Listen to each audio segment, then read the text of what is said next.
welcome to the PNR classes. I am Santosh Kumar. Here I am teaching the mathematics and here I will teach the high school and NCERT mathematics. At this time we will discuss about the chapter number 4 quadratic equation. Hindi में से आपको द्विघात समीकरण कहा जाता है। First of all हम बात करेंगे कि हमने लास्ट वीडियोज में क्या किया था। लास्ट वीडियोज में हमने क्वाड्रेटिक इक्वेशन के बारे में बात की थी, जो अराइजन ऑफ हुई बिहेवियर में कैसे यूज होती है, अर्थात आपकी बर्ड्स प्रॉब्लम यानी कि क्वेश्चन को सॉल्व किया था। इस वीडियोज में हम आपको क्वाड्रेटिक इक्वेशन पहले से ऑलरेडी दी होंगी, उनको कैसे सॉल्व किया जाएगा ये आपको सिखाएंगे। और हमने आपको पॉलिनोमियल चैप्टर के बारे में भी आपको बहुत अच्छे से बताया है। यद्यपि आपका पॉलिनोमियल जो चैप्टर है वो इस वर्ष के एग्ज़ाम में शामिल नहीं किया जा रहा है, लेकिन आपको पॉलिनोमियल चैप्टर के कुछ मेन पॉइंट्स आपको बताए गए हैं, जो कि आपको क्वाड्रेटिक इक्वेशन और लीनियर पेयर इक्वेशन जो कि थर्ड चैप्टर है, इनमें बहुत ही, अगर आपको पॉलिनोमियल चैप्टर पढ़ लेते हैं तो ये दोनों चैप्टर आपको समझने में बहुत ही ज़्यादा आसानी होगी। यदि नहीं भी पढ़ते हैं तब भी हम आपको इतने अच्छे से पढ़ाएंगे, तो आप यहाँ पर हम पूरे पॉइंट ऑफ व्यू को कॉन्सेंट्रेट करके लेके चलेंगे। वीडियो स्टार्ट करने से पहले मैं कहना चाहूँगा कि यदि वीडियोज आपको पसंद आती हैं, वीडियो को लाइक करें, शेयर करें, कमेंट करके ज़रूर बताएगा और हमारे चैनल को सब्सक्राइब कर लीजिएगा ताकि आपको वीडियो का नोटिफिकेशन सबसे पहले मिल सके। आइए वीडियो स्टार्ट करते हैं। तो द्विघात समीकरण की फर्स्ट ऑफ ऑल एक बात में विस्तार से बात कर लेते हैं थोड़ा सा, कि ax² + bx + c, ये जो इक्वेशन है ये ही क्वाड्रेटिक इक्वेशन यानी कि द्विघात समीकरण कहलाती है और ये इसका मानक रूप है। हिंदी में क्या बोला जाता है? मानक रूप। इसे हिंदी में मानक रूप कहते हैं और इंग्लिश में स्टैंडर्ड रूप फॉर्म बोला जाता है। अब बात समझ आ रही है, हमने लास्ट वीडियो में विस्तार से बात की थी। तो इसे सॉल्व कितने तरीके से करते हैं ये भी हमने बताया था, लेकिन एक पॉइंट ऑफ व्यू में बात कर लेते हैं कि इसे एक फैक्टर मेथड से करते हैं सॉल्व, और सेकंड कंप्लीट स्क्वायरिंग मेथड,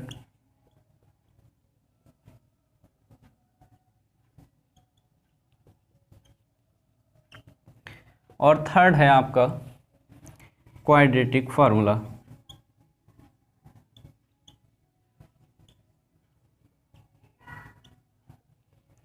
इसे हिंदी में फैक्टर मेथड को बोला जाता है गुणनखंड विधि, जो कि हमने चैप्टर नंबर 2 पॉलिनोमियल में विस्तार से बात की थी इसके बारे में।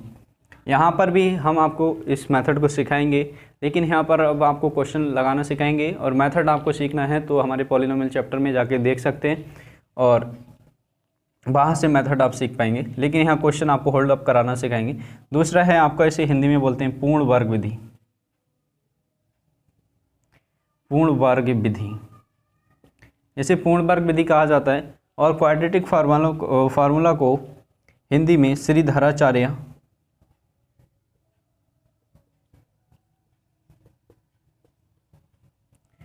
सूत्र के नाम से भी जाना जाता है। श्रीधराचार्य ने इसका एस्टैब्लिश किया था, यानी कि श्रीधराचार्य ने इसे प्रतिपादित किया था, इसलिए इसे श्रीधराचार्य के नाम से भी जाना जाता है और वैसे इसे द्विघातीय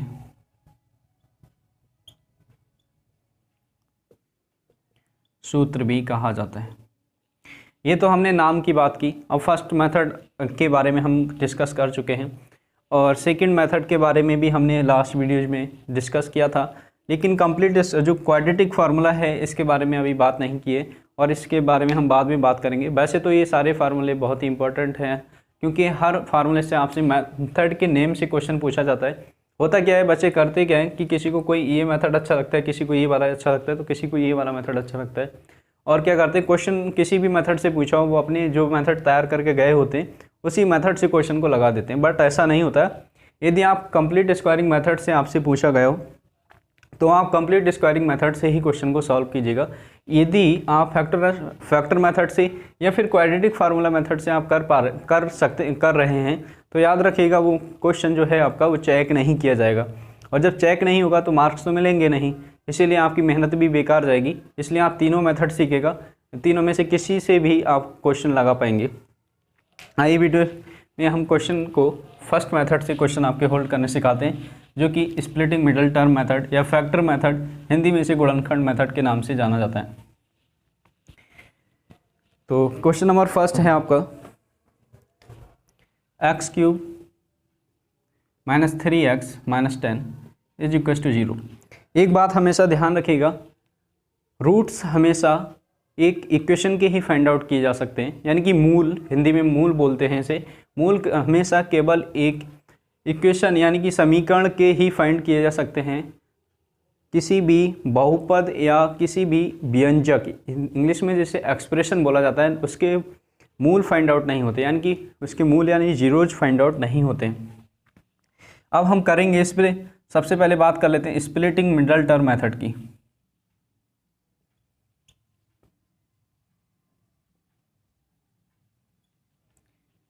या इसे गुणनखंड विधि भी कहते हैं, गुणनखंड विधि।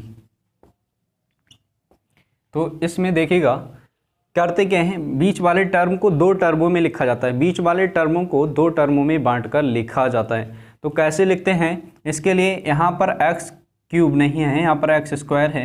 एक्स स्क्वायर का जो कॉफिशेंट है यहाँ 1 है और जो कि पॉजिटिव 1 है इसका, और ये कांस्टेंट टर्म जो कि माइनस का 10 है, और पॉजिटिव 1 की जब मल्टीप्लाई करोगे तो माइनस का 10 आएगा। अब आपसे क्या कर रहा है, ये माइनस साइन आपको ये बताएगा कि ये 10 के ऐसे फैक्टर कीजिएगा जिसका डिफरेंस यानी कि जिनका अंतर कितना हो, 3 हो, जिनका अंतर क्या हो, 3 हो। तो 5 2 जा कितना होता है, 5 2 जा 10 होता है, और 5 - 2 3, अंतर कितना आ रहा है 3। 5 और 2 का जो डिफरेंस है वो कितना है, 3 है, यानी कि इसके बराबर हो। तो आइए कैसे करते हैं कि एक्स स्क्वायर, 3 को क्या लिख सकते हैं 5 - 2 और इंटू एक्स और 10। फैक्टर कैसे होते हैं और कहाँ से किए जाते हैं कि तो ये आपको बताया गया है यहाँ पर। नेक्स्ट स्टेप में देखिएगा एक्स स्क्वायर, अब ये माइनस साइन की जब इस ब्रैकेट के अंदर मल्टीप्लाई करेंगे तो जो ब्रैकेट के अंदर जो साइन होते हैं उस पॉजिटिव का निगेटिव हो जाएगा, ये माइनस है और ये प्लस है तो प्लस का माइनस हो जाएगा, तो ये 5 हो जाएगा, और ये एक्स इधर से मल्टीप्लाई हो रहा है तो ये हो जाएगा 5x। अब ये माइनस और ये माइनस तो क्या हो जाएगा प्लस, और ये 2 क्या हो जाएगा 2x, तो ये हो गया माइनस का 10। अब देखिएगा आपसे कहा जाए कि टर्म कितने हैं, तो ये 4 टर्म हो गए, एक term, second term, third term और फोर्थ टर्म। तो आपके पास 4 टर्म हैं, आप क्या कीजिएगा दो टर्म के पेयर बना लीजिएगा। अब जो फर्स्ट पेयर बनाया इसमें देखिएगा कॉमन क्या है, यहाँ x की पावर कितनी है 2, x की पावर 2 का मतलब है x की पावर 2 का मतलब है x की x से ही मल्टीप्लाई करना। तो यहाँ x की एक पावर, यहाँ पर पावर है 2, यहाँ पावर कितनी है 1। जब 1 है तो कॉमन लेंगे तो कितना मिल जाएगा आपको x माइनस का 5। बात समझ आ रही है कि x माइनस 5, और प्लस का देखिएगा यहाँ पर क्या है 2, x यहाँ पर नहीं है, x यहाँ है, तो x कॉमन तो ले नहीं सकते। कॉमन क्या ले सकते हैं, कॉमन 2 ले सकते हैं, क्योंकि 10 को क्या लिखा जा सकता है 2 × 5 लिखा जा सकता है। 10 को क्या लिखा जा सकता है 2 × 5, और जिसमें से 2 कॉमन लिया जा सकता है, तो यहाँ बच जाएगा x minus 5 is equal to 0।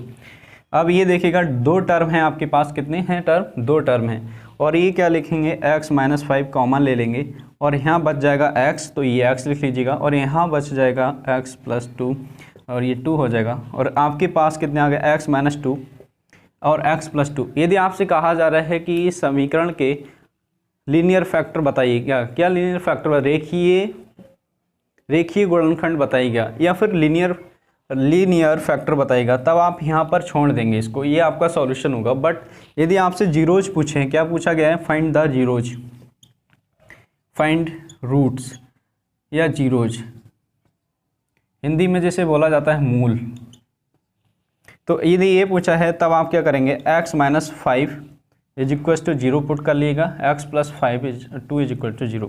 अब देखिएगा जैसे आपसे कहा जाए 2 नंबर ऐसे हैं जिनका गुणनफल क्या आ रहा है 0 आ रहा है, तो उनमें से कोई ना कोई को 0 तो होना पड़ेगा, किसी ना किसी एक को तो 0 होना पड़ेगा। तो इनमें से x माइनस 5 यदि 0 के बराबर होगा तो x बराबर 5 आ जाएगा, और यदि x प्लस 2 बराबर 0 लिखेंगे तो x बराबर माइनस का 2 आ जाएगा। आई होप बात समझ आई होगी, और ये है आपका सॉल्यूशन हो गया, आपको रूट्स मिल गए। एक का नाम दे देते हैं अल्फ़ा और एक का नाम दे देते हैं बीटा। ये हमने क्वाड्रेटिक चैप्टर जो आपका पॉलिनोमियल चैप्टर था उसमें विस्तार से इस मेथड को डिस्कस किया था। अब आई होप ये मेथड आपको समझ आ रहा है होगा। इस तरीके से ही क्वेश्चन करेंगे। एक क्वेश्चन और लगाते हैं इसी मेथड से। क्वेश्चन है आपका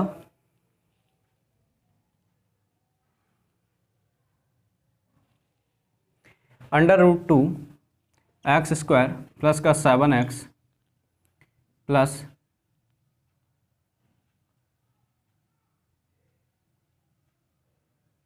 2 under root 5 is equal to 0।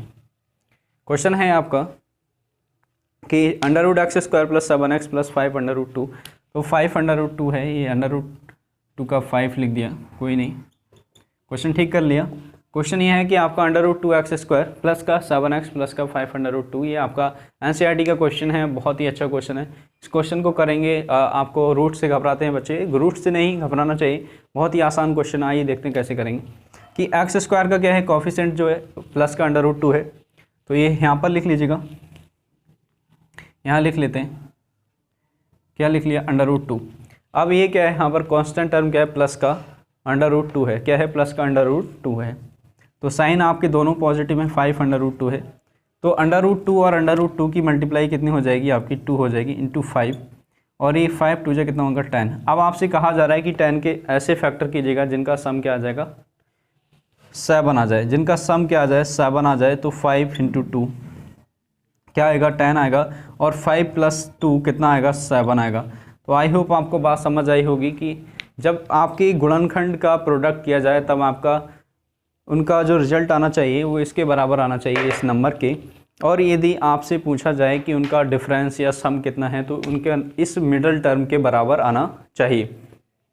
तो इस क्वेश्चन को करते हैं कि अंडर रूट 2 एक्स स्क्वायर लिखा है, तो इसे ऐसे ही लिखेंगे, और बीच वाले टर्म को कैसे लिख देंगे, 5 + 2 यानी कि 5x प्लस का 2x, और ये हो जाएगा 5 under root 2 is equal to 0। अब देखिएगा कि आप क्या करेंगे, पेयर बना लेंगे दोबारा से, ये स्टेप है, हर बार ये स्टेप करनी है, एक्स स्क्वायर और ये x की पावर 1, तो x कॉमन ले लीजिए, तो यहाँ पर क्या बचा, अंडर रूट 2x, और ये बच जाएगा आपका 5, और यहाँ बच जाएगा आपका अंडर रूट 2x प्लस का 5 इज इक्वल टू 0। अब यहाँ पर लिखे अंडर रूट 2x प्लस 5, और ये वाला x यहाँ लिख लेते हैं, और ये वाला प्लस का अंडर रूट 2 यहाँ लिख लेंगे, और ये हो जाएगा इज इक्वल टू 0। अब देखिएगा रूट्स आपसे पूछा है, तो आप under root 2 into x plus 5 is equal to 0 put कीजिएगा, और x plus under root 2 is equal to 0 लिख लेंगे। दोनों को x बराबर आ जाएगा माइनस का 5 अंडर रूट 2, और यहाँ x बराबर आ जाएगा माइनस का अंडर रूट 2। बात समझ आ गई। इस तरीके से आप फैक्टराइजेशन मेथड से क्वेश्चन को सॉल्व कर सकते हैं। आई होप आपको ये बात समझ करेंगे। तो देखिएगा कैसे करते हैं। कंप्लीट स्क्वायरिंग मेथड को क्या बोला जाता है, पूर्ण वर्ग विधि बोला जाता है, पूर्ण वर्ग विधि, इसे पूर्ण वर्ग विधि बोला जाता है। और कैसे करते हैं देखिएगा। फर्स्ट ऑफ ऑल सबसे पहली स्टेप समझ लीजिएगा ध्यान से। सबसे पहली स्टेप क्या है कि सबसे पहले एक्स स्क्वायर का, ये वाला जो एक्स स्क्वायर है, इस एक्स स्क्वायर के कोफिशिएंट को क्या बना लेते हैं, गुणांक को वन बना लेते हैं, गुणांक को वन बना लेते हैं। यहाँ कुछ भी लिखा है, करते कैसे हैं, गुणांक को वन कैसे बनाएंगे, तो यहाँ पर एक्स स्क्वायर की मल्टीप्लाई में जो कुछ भी लिखा है उससे इस पूरी इक्वेशन को क्या कर देंगे, डिवाइड कर देंगे। क्या कर देंगे, डिवाइड कर देंगे। आइए करते हैं। अब जिस नंबर से आप डिवाइड लेफ्ट हैंड साइड में करते हैं उसी नंबर से डिवाइड आप क्या करेंगे, राइट हैंड साइड में भी करेंगे। अब आगे बढ़ते हैं कि जब आप डिवाइड करते हैं, कभी भी ऐसे देखे होंगे आपने a + b/c लिखा है, तो इसके a/c + b/c लिख सकते हैं। कैसे लिख सकते हैं, जैसे कि आपको 1/2 + 3/2 को ऐड करना है तो आप ऐसे लिख सकते हैं। लाइक फ्रैक्शन होते हैं ये, जिसके हर समान होते हैं, तो क्या लिख लेते हैं, एक बार लिख लेते हैं, और ऊपर के न्यूमरेटर को भी ऐसे विद साइन के लिख लेते हैं। जब आप इसको ऐसे लिख सकते हैं तो इसको भी ऐसे लिखा जा सकता है। अब ये बात मैंने ऐसे क्यों समझाई, यहाँ पर आपको कॉन्सेप्ट आप फ्रैक्शन छोटे क्लासेस में पढ़े होंगे। यहाँ पर आप देखिएगा, जब आपका लिखा है कि 2 इंटू एक्स स्क्वायर, तो इसको आप क्या करेंगे, डिवाइड करेंगे 2 से, 7/2 एक्स हो जाएगा, प्लस का 3/2 इज इक्वल टू 0 हो जाएगा। किसी भी नंबर से यदि 0 को डिवाइड किया जाता है तो हमेशा 0 ही आपको रिजल्ट क्या मिलता है, 0 ही मिलता है। और ऐसे ही यदि किसी नंबर को 0 से मल्टीप्लाई की जाती है तो भी आपको रिजल्ट क्या मिलता है, 0 ही मिलता है। ये बात ध्यान रखिएगा। जैसे कि a × 0 लिख दें तो ए कोई भी नंबर है तो आपको रिजल्ट 0 मिलेगा। और यदि 0 को ए से डिवाइड करें, ए का मतलब है कोई भी any number, any positive number या एनी निगेटिव नंबर, आपको आंसर क्या मिलेगा, ऑलवेज 0 मिलेगा। अब बात कर रहे हैं कि हमने क्या बना लिया, 2 से 2 कैंसिल हो गया तो ये x² और माइनस का 7/2 x प्लस का 3/2 इज इक्वल टू क्या मिल गया, 0। अब ये बात समझ आई होगी कि 0 हो गया। यहाँ तक फर्स्ट स्टेप है। सबसे पहला काम क्या है, x² की कोफिशिएंट को क्या बनाना, 1 बनाना। यहाँ पर क्या बन गया, 1 बन गया। ये बात समझ आ गई। जब 1 बन गया तो हमारा एक काम हो चुका है। क्या हो चुका है, एक काम हमारा हो चुका है। अब नेक्स्ट स्टेप में करना क्या है, नेक्स्ट स्टेप में हमें करना है कि जैसे कि अगर यहाँ वाला साइन देखिएगा, यहाँ वाला साइन जो भी है, यदि ये साइन माइनस का है तो आप समझ लीजिएगा a माइनस बी का होल ऑफ स्क्वायर बनेगा। यदि यहाँ साइन प्लस का है तो आप समझ लीजिएगा साइन आपको a प्लस बी का होल ऑफ स्क्वायर बनेगा। अभी यहाँ पर साइन क्या है, माइनस का है, तो हमें क्या बनाना है, a माइनस बी का होल ऑफ स्क्वायर बनाना है। तो a माइनस बी का होल ऑफ स्क्वायर कितने बच्चों को याद है, याद कीजिएगा अपने माइंड में, कॉपी पे लिख लीजिएगा कि a का स्क्वायर होता है माइनस का 2ab होता है प्लस का b स्क्वायर होता है। बात समझ आ रही, ये आपका फार्मूला है। अब आप देखते हैं कि आप यदि इस 3 टर्म आपके पास हों, जहाँ पहले टर्म का स्क्वायर a का स्क्वायर यानी कि पहले टर्म का स्क्वायर, b का स्क्वायर यानी कि सेकेंड टर्म का स्क्वायर, और माइनस दोनों टर्म के स्क्वायर प्रोडक्ट का ट्वाइस यानी कि 2 गुना। बात समझ आ रही। तो यहाँ पर क्या है, x² यानी कि पहले टर्म का तो स्क्वायर हमारे पास है। अब ना तो हमारे पास क्या है 2ab है, ना ही b स्क्वायर है, तो कहाँ से लेके आएंगे, बात समझिएगा। तो ये 7/2x लिखा है, क्या लिखा है, 7/2 इंटू x लिखा है। अब यहाँ लिख लेते हैं, अपने मन से क्या लिख लिया हमने, 2 लिख लिया। कैसे, ये हमें 2ab बनाना है, तो अपने पास से 2 से मल्टीप्लाई किया है तो अपने पास से ही 2 से डिवाइड भी करेंगे। बात समझ आ रही। अब ये क्या है, फर्स्ट टर्म होता है, यहाँ पर क्या लिखा है, 2ab लिखा है, ab लिखा है, तो देखिएगा यहाँ a की जगह क्या है, x² यानी कि a² a लिखा है, तो यहाँ पर x² है तो x लिख देते हैं, और x तो यहाँ पर है, और हमने 2 से अपने पास से मल्टीप्लाई किया है, तो हम अपने ही पास से क्या कर लेते हैं, डिवाइड भी कर देते हैं। कर दिया डिवाइड, ये अपने पास से 2 से मल्टीप्लाई किया था और ये ही अपने पास से डिवाइड कर दिया, और ये 7/2 तो ये लिखा ही हुआ ही था, यानी जैसा था एज इट इज़ लिख देते हैं। अब क्या करेंगे, 7/2 और 1/7, 7/2 इंटू 1/2, तो क्या आ जाएगा आपका 7/4। क्या आ जाएगा, 7/4। बात समझिएगा कि a/b इंटू b/c/d, और जब मल्टीप्लाई होती है तो न्यूमरेटर की न्यूमरेटर से होती है और डेनोमिनेटर की डेनोमिनेटर से फ्रैक्शन में मल्टीप्लाई होती है। ये बात सीख लीजिएगा, यहाँ से आप कैलकुलेशन स्ट्रॉन्ग करिएगा। अब बात कर रहे हैं कि अब हमें चाहिए b² यानी कि 7/4 का प्लस कर देते हैं। तो 7/4 हमने अपने पास से स्क्वायर इसका प्लस किया, जब अपने पास से प्लस किया है तो माइनस भी करेंगे। और ये सब कर क्यों रहे हैं, तो ये बात इस क्यों का आंसर है, क्योंकि हमें क्या लिखना है, a माइनस बी का होल ऑफ स्क्वायर, एक कंप्लीट स्क्वायर बनाना है। ये सब तो हमने अपने पास से किया। अब ये प्लस का 3/2 यहाँ लिख लीजिए और यहाँ तक आ गए। ये स्टेप समझ आ गई होगी आई होप। अब यहाँ तक देखिएगा क्या है, a का स्क्वायर माइनस, अगर x को a पढ़िएगा तो a का स्क्वायर, और माइनस x 2a प्लस इसको b पढ़ लेते हैं तो 2ab, और प्लस का b, इसे b पढ़ा है अभी तो b²। तो यहाँ तक क्या बन गया, a माइनस बी का होल ऑफ स्क्वायर यानी कि x माइनस 7/4 का होल ऑफ स्क्वायर। यहाँ तक क्लियर हो गया सभी को।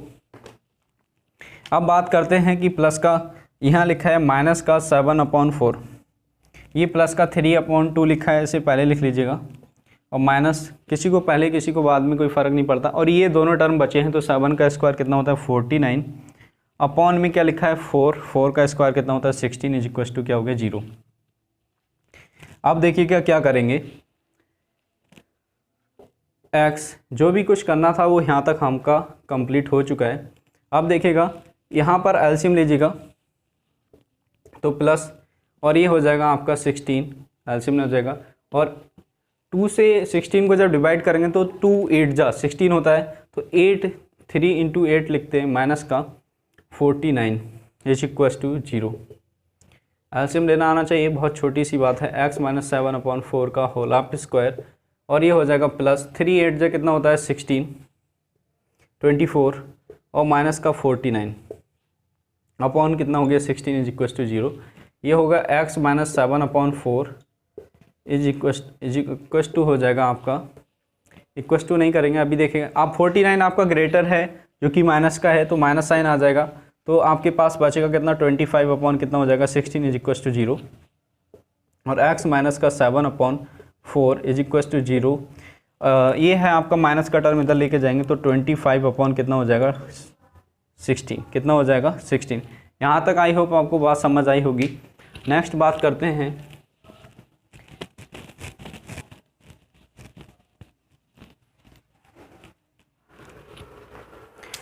कि अब हमारे पास x माइनस का 7/4 का whole of square is equal to क्या लिखा है 25/16। तो 25 यानी किसका स्क्वायर है 5 का स्क्वायर है, और 16 किसका स्क्वायर है 4 का स्क्वायर है, तो इतना हो जाएगा। अब पावर से पावर कैंसिल हो जाएंगी या आप कंपेयर कर सकते हैं, तो x माइनस का 7/4 इज इक्वल टू कितना आ गया 5/4, कितना आ गया 5/4।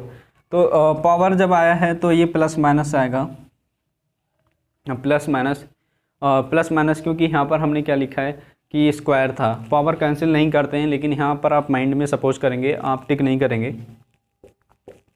तो ध्यान रखिएगा कि x माइनस, तो यहाँ पर एक बार x minus 7/4 is equal to plus 5/4 लेंगे, और एक बार आप x minus 7/4 plus is equal to minus का 5/4 लेंगे। सॉल्व कर लीजिएगा, x इज इक्वल टू कितना आएगा 5/4 प्लस का 7/4, x इज इक्वल टू हो जाएगा, अभी बताया था कि जब डेनोमीटर सेम होता है तो आपका ऊपर के ऐड कर लेंगे, माइनस हो रहे होते हैं तो माइनस कर लेते हैं। 4 3 से कितना होता है 12, x की वैल्यू कितनी आ गई 3, और ऐसे ही x इज इक्वल टू कितना हो जाएगा 5 माइनस का 4 और प्लस का 7/4, आपके पास बचेगा 2/4, 2 बन जा 2 और 2 2 जा 4, x की वैल्यू आ जाएगी 1/2, और ये आपकी दो वैल्यू आपको मिल चुकी हैं। एक x की वैल्यू है आपकी 2 और दूसरी वैल्यू है एक x की वैल्यू है आपकी 3, दूसरी वैल्यू है आपकी हाफ। ये दो रूट्स आपको मिल चुके हैं, और इस तरीके से कंप्लीट स्क्वायरिंग मेथड आप क्वेश्चन होल्ड कर पाएंगे। नेक्स्ट वीडियोज में हम कंप्लीट स्क्वायरिंग मेथड के क्वेश्चन और भी क्वेश्चन डिस्कस करेंगे। आई होप हमने मेथड यहाँ आपको सिखाया है क्वेश्चन पे, फिर से आप ध्यान से इस क्वेश्चन को ऑब्जर्व कीजिएगा। यदि कॉन्सेप्ट आपको समझ आ रहे हैं तो वीडियोज़ को लाइक करें, शेयर करें, कमेंट सेक्शन में कमेंट ज़रूर लिखिएगा, और हमारे चैनल को सब्सक्राइब कर लीजिएगा ताकि वीडियो का नोटिफिकेशन सबसे पहले आपको मिल सके। Thank you all of you.